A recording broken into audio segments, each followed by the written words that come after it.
So இது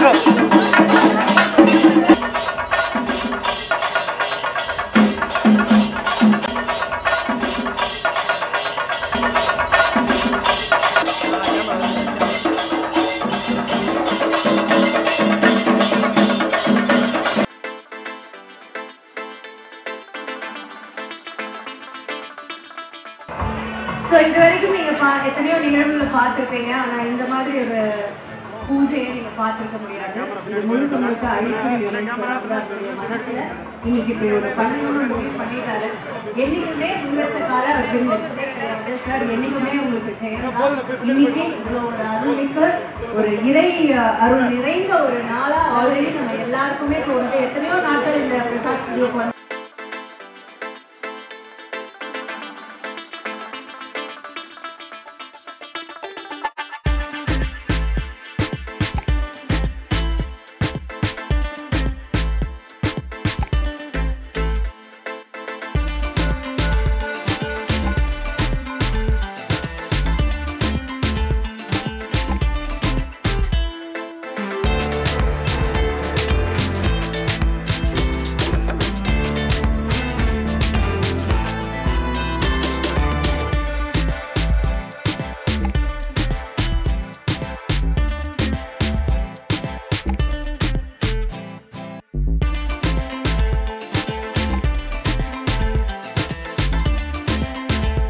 மூக்குத்தி அம்மன் 2 இது வந்து ஐஸ்வரி சாரோட விஷன். நாங்கள் வந்து கனவு காண்றது வந்து ஒரு டைரக்டராக ஒரு எழுத்தாளராக எங்களுக்கெல்லாம் கனவுகள் நிறைய வரும், பிரம்மாண்டம்லாம் வரும். ஆனால் அதை நிறைவேற்றி காட்டுறதுக்கு ஒரு பின்னாடி மிகப்பெரிய சக்தி தேவை. அந்த சக்தி தான் வந்து எங்களுக்கு வேல்ஸ் இன்டர்நேஷ்னல் மூலமாக ஐஸ்வரி சார் கிடைச்சாரு. ஆக்சுவலாக இந்த படத்தோட நாங்கள் ஆரம்பிக்கும் போது பார்த்தீங்கன்னா லைட்டாக தான் ஆரம்பித்தோம். ஆனால் இப்போ ஸ்கிரிப்ட் அமைய பார்த்தீங்கன்னா அது வந்து ஒரு மிகப்பெரிய படமாக இது வரைக்கும் என் கேரியரில் நான் பண்ண மிகப்பெரிய படமாக அமைஞ்சுது.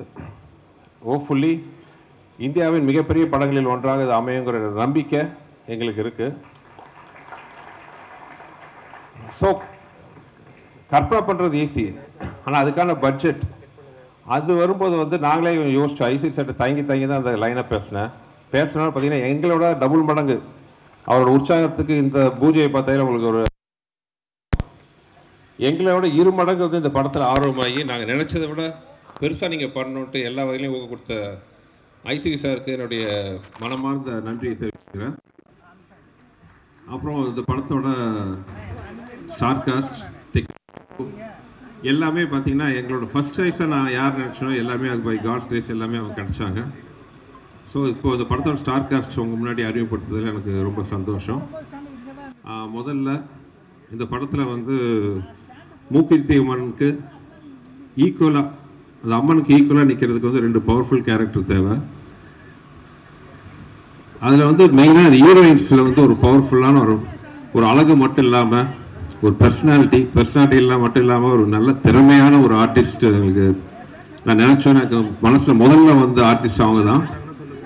அவங்க சின்ன தயக்கத்தோடு அப்ரோச் பண்ணோம்.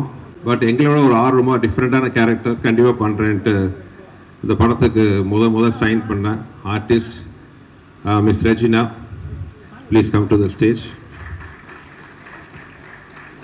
அதுக்கப்புறம் ரொம்ப நாளாக எனக்கு பிடித்த ஒரு ஆர்டிஸ்ட் பாபு, என்னுடைய ராசியான ஒரு வில்லன். அரண்மனை 4ல் வந்து டைரக்ட் பண்ணி நடித்த என்னை விட அதிகமாக கஷ்டப்பட்டு சண்டை போட்டு உடம்பெல்லாம் காய ஏற்படுத்தினாலும் முகத்தை சுளிக்காமல் நடித்து ஒரு பெரிய வெற்றியில் எனக்கு உறுதுணையாக இருந்த திரு ராம் அவர்கள் என்னுடைய உதவியாளராக ஒரு முன்னணி காமெடி நடிகராக உயர்ந்து அது மட்டும் இல்லாமல் ஒரு பயங்கர கேரக்டர் ஆர்டிஸ்டாக நடித்து கலக்கிட்டு இருக்கிற அன்புக்குரிய என் தம்பி சிங்கம்புலி. அப்புறம் டெக்னீஷியனாக பார்த்தீங்கன்னா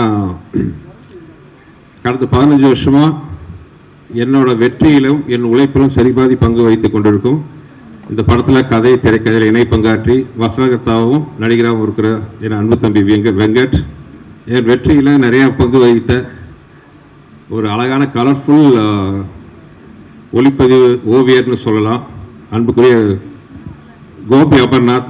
அப்புறம் எல்லா காலத்துலேயும் எப்பவுமே நான் இருந்தால் கண்டிப்பாக இவர் கூட இருப்பார். உதவி இயக்குனர் கதிர் இயக்குனர் ஆகிட்டாரு. இந்த படத்தில் வந்து எனக்கு துணையாக உதவி இயக்குனர் ஒர்க் பண்ணுற கதிர். அப்புறம் நிறைய டீம் இருக்காங்க. இன்னும் நடிக்கிற ஆர்டிஸ்ட் நிறைய பேர் இருக்காங்க. வந்தவர்கள் யாராவது விட்டுருக்கு நான் இங்கே இருக்கிறவங்க. அபிநயா முக்கியமாக ஒரு தன்னோட அழகான உருவத்தால். அப்புறம் திரு இனியா அவர்கள் ஒரு சிறந்த நடிகர், வெற்றி படங்களில் பல பங்கு பெற்ற திரு அஜய் கோஷ் அவர்கள். மைனா நந்தினி எப்பவுமே லாஸ்ட் மினிட்ல தான் என் படத்தில் நடிக்க வருவாங்க. ஸோ அந்த மாதிரி இந்த படத்தில் கொஞ்சம் அட்வான்ஸாகவே சொல்லிட்டோம். வருகை தந்திருக்கும் மதிப்பிற்குரிய அமைச்சர் அவர்கள் தலைவர் முருகன் அவர்களுக்கு பணிவான வணக்கம். வருக வருக என வரவேற்கிறேன். இது போக இன்னும் ஸ்டார் காஸ்ட் நிறையா இருக்குது. டெக்னீஷியன் டீம் நிறையா இருக்காங்க. ஹிப்ஹாப் தமிழாவோட இசையோட வேல்ஸ் ப்ரொடக்ஷனோட பிரமாண்ட தயாரிப்பில் ஐசி சாரை கூட கலந்துக்கிட்டால் வில் பி ஹாப்பி. ஸோ இந்த பிரமாண்டமான படத்தை நாங்கள் நினச்ச மாதிரி பண்ணுறதுக்கு எல்லா வித ஊக்கமும் உத்வேகமும் அளிக்கிற ஐசிரி சாருக்கு நன்றி சொல்லிக்கிறேன். இதுதான் வந்து மூக்குத்தி அம்மனோட core team, Mookuthi Amman 2ஓட core team. உங்கள் எல்லாத்தோட நல்வாழ்த்துக்களோட இன்று எங்கள் பயணம் இனிதே ஆரம்பிக்கிறது. நன்றி. ஆதி சாரி இப்போ பாதி போய் கிளம்பிட்டார், எஸ்கேப் ஆகிட்டாருன்னு நினச்சேன் நான். இப்போ தம்பி இங்கே இருக்காரு. ஸோ இதுதான் வந்து எங்கள் டீம். உங்களோட இங்கே பாரதி இல்லாமப்பா. ஸோ நன்றி. அப்புறம் கூட வந்து என் ரியல் லைஃப்பில் எனக்கு பெரிய ஊக்கமாக இருக்கிற என் மனைவியும் ஸ்டேஜுக்கு அழைக்கிறேன். ஸோ ஸ்க்ரீனுக்கு முன்னாடி இல்லைனாலும் பின்னாடி வந்து இவங்களும் எங்கள் டீமில் வந்து முக்கியமானவங்க. So this is our team. Thank you.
இந்த விழாவிற்கு சிறப்பு விருந்தினராக வருகை தந்து அமர்ந்திருக்கிற மத்திய அமைச்சர் அண்ணன் எல் முருகன்ஜி அவர்களே மற்றும் இங்கே வருகை தந்திருக்கிற அனைத்து பெருமக்களே, உங்கள் அனைவருக்கும் என்னுடைய முதற்கண் வணக்கத்தை தெரிவித்துக் கொள்கிறேன். 5 வருடங்களுக்கு முன்பு மூக்குத்தி அம்மன் அப்படின்னு ஒரு படம் எடுக்கணும்னு அருமை நண்பர் ஆர்ஜே பாலாஜி வந்து என்னை அப்ரோச் பண்ணி அந்த படத்தினுடைய கதையை சொன்னார். எங்களுடைய குடும்பத்தினுடைய குலதெய்வம் வந்து மூக்குத்தி அம்மன். அதை அவர் பேர் சொன்ன உடனே எனக்கு அது ரொம்ப பிடிச்சி போய் உடனே ஆரம்பிக்கலாம் அப்படின்னு சொன்னேன். அப்போ அம்மனா நடிக்கிறதுக்கு யாரை கூப்பிடலாம் அப்படின்னு முடிவு பண்ணும்போது த ஒன் அண்ட் ஒன்லி ஒரே சாய்ஸ் சொன்னது நயன்தாரா அவர்கள். உடனே அவர் அப்ரோச் பண்ணோம். அவங்களும் உடனே அதுக்கு ஒத்துக்கிட்டு வந்து மூக்குத்தி அம்மனாவே அந்த படத்தில் வாழ்ந்தாங்க. அந்த படம் மக்களிடையே பெரிய எதிர்பார்ப்பு கொடுத்துச்சு. அந்த படம் அடுத்து ஒரு 5 வருடங்கள் ஆயிடுச்சு. அதுக்கப்புறம் நானும் அம்மன் படம் ஏதாவது வரும் அப்படின்னு பார்த்துட்டு இருந்தேன். வர மாதிரி இல்லை. பேன் இந்தியாவாக ஒரு படம் பண்ணணும். அம்மன் படம் எதுவுமே வரல, இங்கே இந்தியாலேயும் வரல, எதுலேயுமே வரல. அதனால் ஏன் நம்ம வந்து மூக்குத்தி அம்மன் 2 பண்ணக்கூடாது அப்படின்னு எங்கள் டீம் வேல்ஸ் டீமோட ஒரு டிஸ்கஷன் நடந்தப்போ இந்த ஃப்ரான்ச்சைசி அப்படின்னு அம்மனுடைய ஃப்ரான்ச்சைசி யாரை வச்சு இதை டைரக்ட் பண்ணலாம் அப்படின்னு நினைக்கும்போது the one and only Sundar C sir தான் இந்த படத்துக்கு, அதாவது அவர் இப்போ வந்து அவரை வந்து ஃப்ரான்ச்சைசி கிங்குன்னே சொல்லலாம். ஏன்னா அரண்மனை அண்டு கலகலப்பு இதெல்லாம் 5, 6 அப்படின்னு எடுத்துகிட்டு போயிட்டு இருக்காரு. அதுவும் எல்லாமே வெற்றி படமாக எடுத்துகிட்டு போயிட்டுருக்காரு. ஸோ உடனே அவரை போய் அப்ரோச் பண்ணி இந்த மாதிரி சார் மூக்குத்தி அம்மன் 2 பண்ணணும் அப்படின்னு கேட்டேன். உடனே எனக்கு ஒரு 1 month டைம் கொடுங்க அப்படின்னு சொன்னார். 1 month முடிஞ்சு ஒரு ஸ்கிரிப்டோடு வந்து ஒரு 3 மணி நேரம் நரேட் பண்ணார். நான் இது வரைக்கும் அந்த மாதிரி ஒரு கதை கேட்கல. ரொம்ப பிரமாதமாக இருந்துச்சு. உடனே சார் நான் 9 மேடம் கிட்ட பேசிடுறேன், அவங்க டேட் எப்போ கொடுக்குறாங்களோ அப்போ போயிடலாம் அப்படின்னு சொல்லி அது ஒரு சார் சொல்லும்போதே வந்து சார் இதை ஒரு சின்ன படமாக பண்ணால் சரியாக வராது சார், இது ஒரு மிகப்பெரிய படம், பேன் இந்தியாவா ஹிந்தி தெலுங்கு கன்னடம் எல்லாத்துலேயும் சேர்த்து பெருசாக பண்ணணும் அப்படின்னு சொன்னார். நானும் ஓகே சார் அப்படின்னு சொல்லி பட்ஜெட் என்னன்னு கேட்டேன். 3 விரல காமிச்சார். 3 டிஜிட்டில் தான் சார் இதை பண்ணணும், இல்லைன்னா பண்ண முடியாது சார், அப்போ தான் இது நல்லாயிருக்கும் அப்படின்னாரு.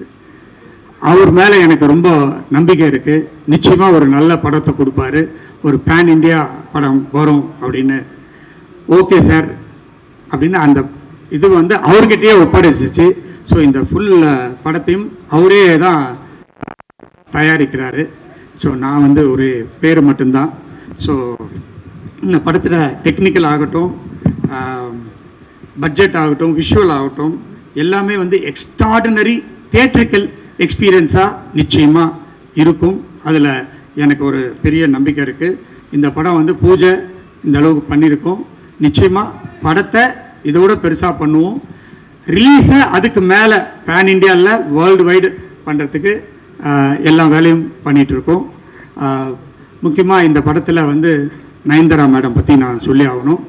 அவங்க கிட்டத்தட்ட 1 மாதமாகவே விரதத்தில் இருக்காங்க, அம்மனா நடிக்கணும் அப்படின்னு. அதே மாதிரி தான் அவங்க வந்து மூக்குத்தி அம்மன் 1க்கும் அந்த மாதிரி தான் விரதம் இருந்து நடித்தாங்க. இப்போ 1 வாரமாக அவங்க மட்டும் இல்லை, அவங்க வீட்டில் அவங்க குழந்தைங்க எல்லாமே விரதத்தில் இருக்காங்க, இப்போ வந்துக்கிட்டே இருக்காங்க. ஸோ உண்மையாகவே இந்த படத்தில் அவங்க ஒரு அம்மனாகவே வாழ போகிறாங்க அப்படின்றதான் நான் சொல்லணும். அவங்களுக்கு இந்த கதை ரொம்ப பிடிச்ச கதை, ரொம்ப இன்ட்ரெஸ்டிங்காக இருக்காங்க இந்த படத்தை பண்ணுறதுல. பழைய 1 படத்தில் ஊர்வசி மேடம் நடித்தாங்க, இந்த படத்துலேயும் அவங்க அம்மாவை நடிக்கிறாங்க. அந்த படத்தில் ஹிப்ஹாப் ஆதி அருமை தம்பி எனக்கு ரொம்ப என்னுடைய அன்பு சகோதரர்னு சொல்லலாம். அவர் தான் அந்த ஃபஸ்ட்டு படத்தை மியூசிக் போட்டார். சாரி போடல, அரண்மனை போட்டார். ஆமாம், அரண்மனை 4 போட்டார். அந்த படம் மிகப்பெரிய வெற்றி. உடனே சுந்தர் சார் சொன்னார் இதுக்கு ஹிப்ஹாப்பை போட்டுடலான்னு. சார் எனக்கு ரொம்ப சந்தோஷம் அப்படின்னு சொல்லி உடனே ஹிப்ஹாப்பும் உள்ளே வந்துட்டார். அருமை சகோதரர் துனியா விஜய் கர்நாடகாவில் பெரிய ஹீரோ, அவர் நடிப்பாரா சார்ன்னு சுந்தர் சி சாரை கேட்டேன். இல்லை நான் அவரை பேசி கன்வின்ஸ் பண்ணிடுறேனாரு. அவரும் பேசி கன்வின்ஸ் பண்ணிட்டு வந்துட்டாங்க. இப்போ ரீசெண்டாக விடாமுயற்சியில் கலக்குன்னு கலக்குனாங்க மேடம். இந்த படத்துலேயும் அதை விட ஒரு பயங்கரமான அதில் போட்டு அஜித் சாரெல்லாம் பின்னி எடுத்திருப்பாங்க. பட் இந்த படத்துலேயும் இவங்க வேற ஒரு லெவலில் கேரக்டரு. அப்புறமா எல்லாருக்கும் தெரியும், நம்ம இவர் இல்லாத படமே இல்லை. வேல்ஸ் ஃபிலிம்லேயும் அவர் ஒரு கம்பெனி ஆர்டிஸ்ட் மாதிரி, வேல்ஸ் ஃபிலிம்னாலே அவர் இருப்பார். அவர் இல்லைன்னா வேல்ஸ் ஃபிலிம் இல்லை, வேல்ஸ் ஃபிலிம் இல்லைன்னா யோகி பாபு இல்லை. ஸோ அவர் அதே போல் தான் சுந்தர் சி சார் படத்துலேயும். ஸோ அஜய் கோஷ் சார் இருக்கார், கருடா ராம், இவங்கெல்லாம் இந்த படத்துக்கு பெருமை சேர்க்கறதுக்காக இருக்காங்க. வேல்ஸ் ஃபிலிம் இன்டர்நேஷ்னல் வந்து 23-24 பப்ளிக் லிஸ்டிங் போயிருக்குது. அதாவது ரீசெண்டாக தமிழ் சினிமாவில் லிஸ்டிங் போன ஒரே கம்பெனி. இப்போது நாங்கள் ஒரு ரீஸ்ட்ரக்சர் பண்ணி ஒரு நிறைய படங்களை லைனப் பண்ணியிருக்கோம். அதுக்காக ஒரு தனி ஃபங்க்ஷனே இருக்குது. கூடிய விரைவில் அந்த ஃபங்க்ஷனில் நம்ம எல்லோரும் மீட் பண்ணுவோம். அப்போது வேல்ஸ் ஃபிலிமுடைய லைனப்ஸ்லாம் சொல்லுவோம். வேல்ஸ் ஃபிலிமில் வந்து பெங்களூரில் இருக்கேன். அதுக்கு எல்லாரும் நல்ல ஹெல்ப் பண்ணிகிட்ருக்காங்க. ஆக்சுவலாக ரீஸ்ட்ரக்சர் பண்ணி வேல்ஸ் ஃபிலிமில் பெரிய எடுக்கிற முதல் படம் மூக்குத்தி அம்மன் 2 அப்படின்றத இங்கே நான் சொல்லிக்கொள்வதில் ரொம்ப சந்தோஷப்படுறேன். வேல்ஸ் ஃபிலிம் இன்டர்நேஷ்னலோடு சேர்ந்து ஐவிவி, ஆவினி, ரவுடி பிக்சர்ஸ் எல்லோரும் சேர்ந்து இந்த படத்தை தயாரிக்கிறதுல எனக்கு மிக்க மகிழ்ச்சி. இந்த விழாவுக்கு வந்த அனைவருக்கும் என்னுடைய மனமார்ந்த நன்றியை தெரிவித்து விடைபெறுகிறேன். நன்றி, வணக்கம்.